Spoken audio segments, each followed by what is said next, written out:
penganut agama Islam pasti, kemudian punya niat 100% untuk umroh, kemudian tidak bisa dibatalkan. Ketika kita sudah booking seat, di sini booking seat 3.500.000. Kemudian gak jadi berangkat, saya mau batal, kembaliin uang teh, enggak. Karena kita sudah berniat, dan ini sesuai dengan fatwa Dewan Syariah Nasional. Ketika kita sudah daftar, sudah mencatat niatnya, itu tidak bisa dibatalkan. Tapi kalau masih kekeh bahasa Sundanya, saya nggak mau berangkat, dihibahkan boleh dialihkan misalkan ke keluarga gitu ya. Nanti tinggal dialihkan berangkat umrohnya saja. Baik itu misalkan DP atau misalkan itu yang udah full sekalian pun itu bisa dikembalikan dengan catatan ada potongan 10%. Jadi pengembalian cuma 90% teman-teman. Nah, buat teman-teman umum merdeka, pahami dulu bahwasanya sebenarnya undang-undang ini mengikat pada setiap orang. Jadi setiap konsumen itu terikat dengan undang-undang perlindungan konsumen, di mana undang-undang perlindungan konsumen itu kalau misalkan mereka merasa dirugikan dengan apa yang misalkan ya dalam tanda kutip gitu yang menjadi produsen atau menjadi jasa, ya mereka bisa menggunakan undang-undang ini.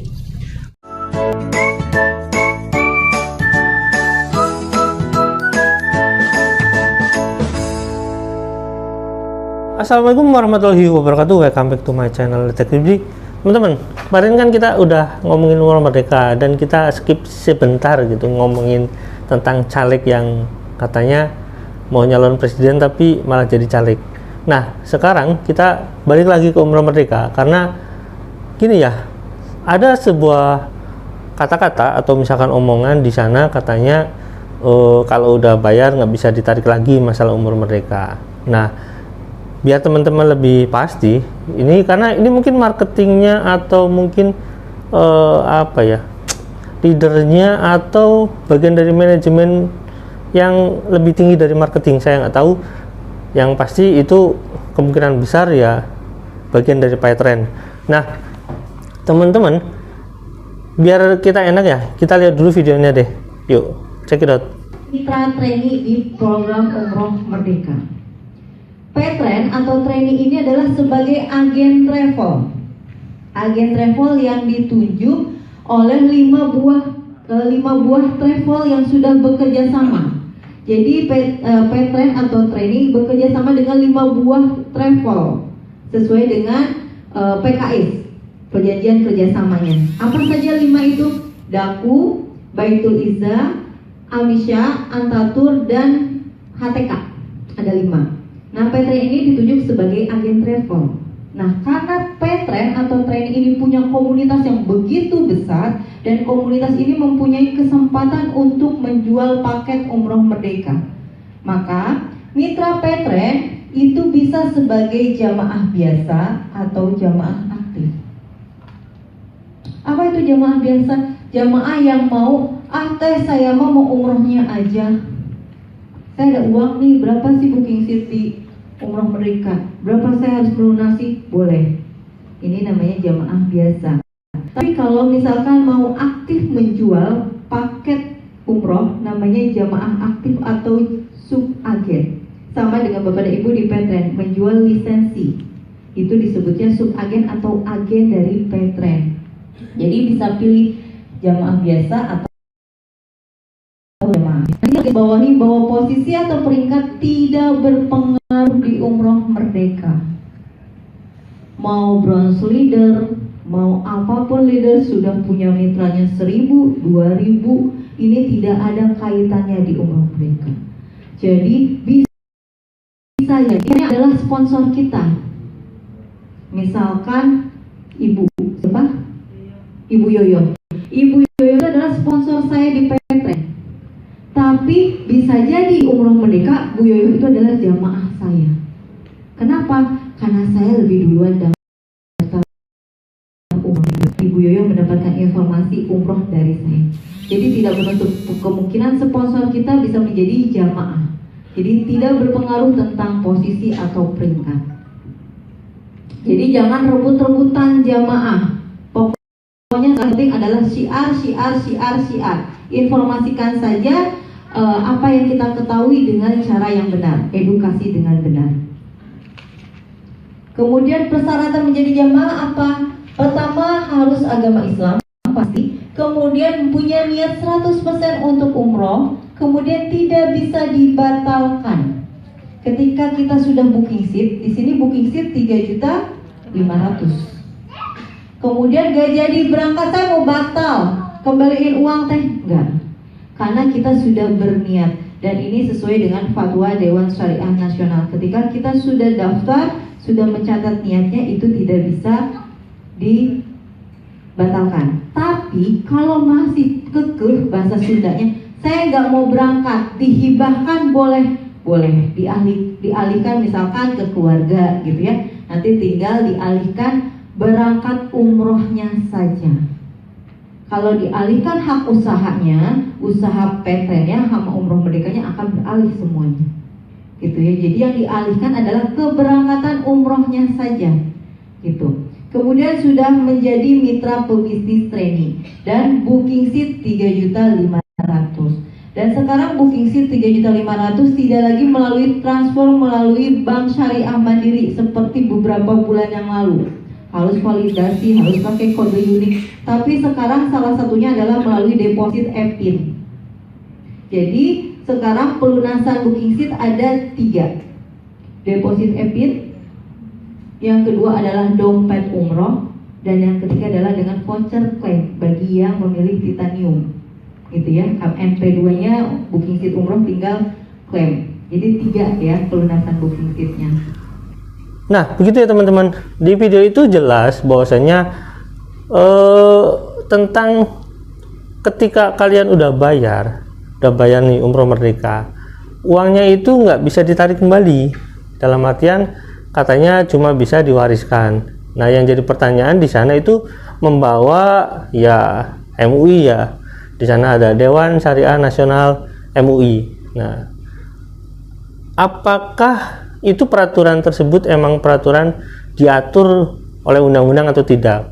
Jadi gini ya, kedudukan suatu peraturan itu, kalau misalkan peraturan itu peraturan MUI gitu, DSN MUI misalkan, terus di situ ada peraturan perundang-undangan daerah misalkan Perda gitu, terus ada lagi peraturan tentang mungkin peraturan wali kota atau misalkan peraturan gubernur atau misalkan Perpres gitu, misalkan peraturan presiden.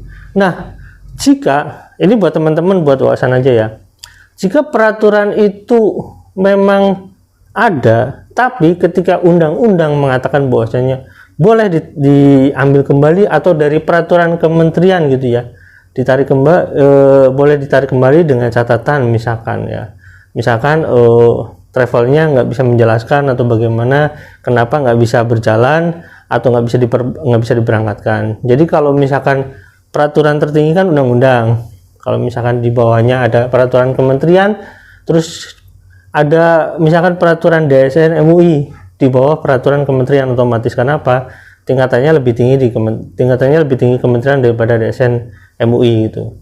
Dewan Syariah Nasional itu mengeluarkan peraturan tapi bukan peraturan yang secara mengikat, karena tetap peraturan secara mengikat itu harus melalui birokrasi.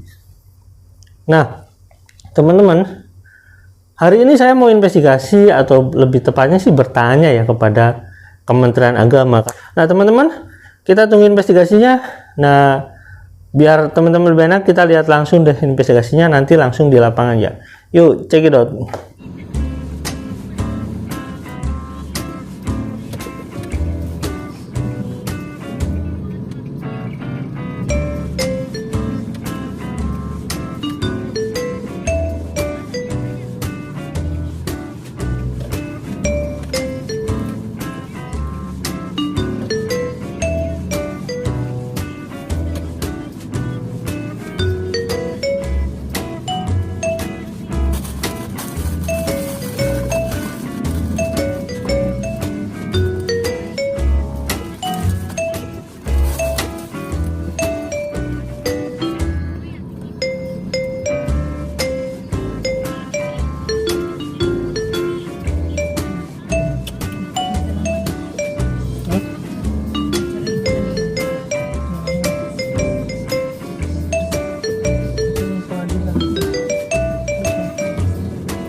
Oke teman-teman, jadi begitu ya kunjungan saya ke Kementerian Agama. Jadi teman-teman, sebenarnya saya sudah tahu sih porsi di mana yang menjadi refund mengenai DP umroh atau tidak ya. Nah, tapi teman-teman ya, biar lebih enak kan saya juga harus bertanya langsung kepada mungkin orang-orang atau misalkan pihak-pihak atau lembaga-lembaga terkait yang ya memberikan regulasi. Nah, sebenarnya ada Kementerian Agama itu tidak secara persis memberikan regulasi terhadap ya travel umroh ini. Mereka itu memberikan semacam rekomendasi bahwa travel umroh ini memang bagus atau enggaknya. Oke. Karena ada hubungannya dengan regulator yang lain, misalkan seperti Kementerian Perhubungan, yang dimana mungkin ada nanti kalau travel yang lain itu kan jenis travel bentuknya juga banyak, mungkin ada dengan Kementerian Pariwisata gitu ya. Oke teman-teman, jadi intinya adalah mereka itu secara spesifik, secara khusus tidak mengatur masalah keuangan tentang pembayaran umroh. Nah, termasuk yang disebutkan dengan Dewan Syariah Nasional tersebut itu juga secara ini tidak mengikat ketentuan DP tapi tidak bisa dikembalikan. Intinya adalah kalau misalkan itu berhubungan dengan konsumen, nah berhubungan dengan konsumen catatannya adalah orang itu terhubung otomatis dengan yang namanya misalkan atau dilindungi dengan yang namanya Undang-Undang Perlindungan Konsumen. Ini udah secara wajar karena mengikat ya, karena ada hubungan timbal balik antara pembeli konsumen dengan dalam hal ini penjual jasa ya, travel umroh. Nah, di sini ada contoh ya, misalkan di sini tentang umroh. Mau refund dana jamaah umroh hanya dikembalikan 90%. Ini saya ambil dari Kabar Bisnis ya. Jakarta, kabarbisnis.com, Kerajaan Arab Saudi ini di tahun 2020. Tapi sebenarnya kasus orang itu yang misalkan meminta DP kembali itu sebenarnya bukan cuma di tahun pada saat pandemi, sebenarnya banyak. Misalkan kasus-kasus pada travel umroh yang bermasalah seperti yang kemarin itu yang ramai itu first travel gitu ya. Nah, kasus seperti itu orang yang membayar dengan tidak full itu mereka minta kembali kemarin itu banyak kejadian, bukan cuma first travel, jadi banyak kejadian. Nah, di sini ditegaskan pada saat pandemi itu di sini ada ya Direktur Bina Umroh dan Haji khusus Kementerian Agama Hatim mengatakan jika jamaah terlanjur mengajukan refund, maka dana kembali yang didapat tidak 100%. Di sini ada tulisannya. Tapi yang mau refund sudah disampaikan akan berlaku standar dan ketentuan dengan bukti-bukti yang telah dikeluarkan Biro Penyelenggara Umroh itu sendiri. Misalnya enggak dapat 100% sehingga refund enggak 100%. Tolong dipahami, ujar Arif di Gedung Manggala Wana Bakti Jakarta Minggu 8/3/2020. Hal senada disampaikan Ketua Umum Serikat Penyelenggara Umroh dan Haji. Ini Ketua Umum Serikat Penyelenggara Umroh dan Haji ya, catat ya. Syam Reviadi, ia mengatakan jamaah yang mengajukan refund hanya akan mendapat dananya sekitar 90% dari biaya yang telah dibayarkan. Mereka terkena biaya pembatalan cancelled fee bagi para jamaah dengan total sebesar USD 500 USD. Paling tidak sekitar 90% yang mungkin bisa kita kembalikan. Kami berpatokan dari brosur di mana setiap travel ada angka sekitar 500 USD untuk cancelled fee atau biaya refund, ujar Sam. Nah teman-teman, itu sekilas ya. Jadi ini yang udah bayar full pun bisa dikembalikan, apalagi yang masih DP ya, masih belum menentukan tanggal atau masih baru ada planning nabung. Misalkan di situ kan katanya boleh nabung harus nabungnya itu ke Koperasi Indonesia Berjamaah. Jadi secara aturan hukum pun di sini berdasarkan ya, di sini kan ada asosiasi ya. Asosiasi pun mengatur kalau misalkan Anda udah membayarkan umroh, paket umroh baik itu misalkan DP atau misalkan itu yang udah full sekalian pun itu bisa dikembalikan dengan catatan ada potongan 10%. Jadi pengembalian cuma 90% teman-teman. Nah, buat teman-teman umum merdeka, pahami dulu bahwasanya sebenarnya undang-undang ini mengikat pada setiap orang. Jadi setiap konsumen itu terikat dengan Undang-Undang Perlindungan Konsumen, di mana Undang-Undang Perlindungan Konsumen itu kalau misalkan mereka merasa dirugikan dengan apa yang misalkan ya dalam tanda kutip gitu yang menjadi produsen atau menjadi jasa, ya mereka bisa menggunakan undang-undang ini. karena ya kita kan di bawah hukum positif di Indonesia ya, jadi wajar. Nah buat misalkan yang teman-teman Rumah Merdeka, sebenarnya konteksnya bukan cuma itu ya. Kalau kita cuma berpikir itu cuma 3.500.000 karena cashback, nah teman-teman yang perlu pahami bahwasanya orang-orang ini yang ikut paket titanium itu bayarnya nggak segitu.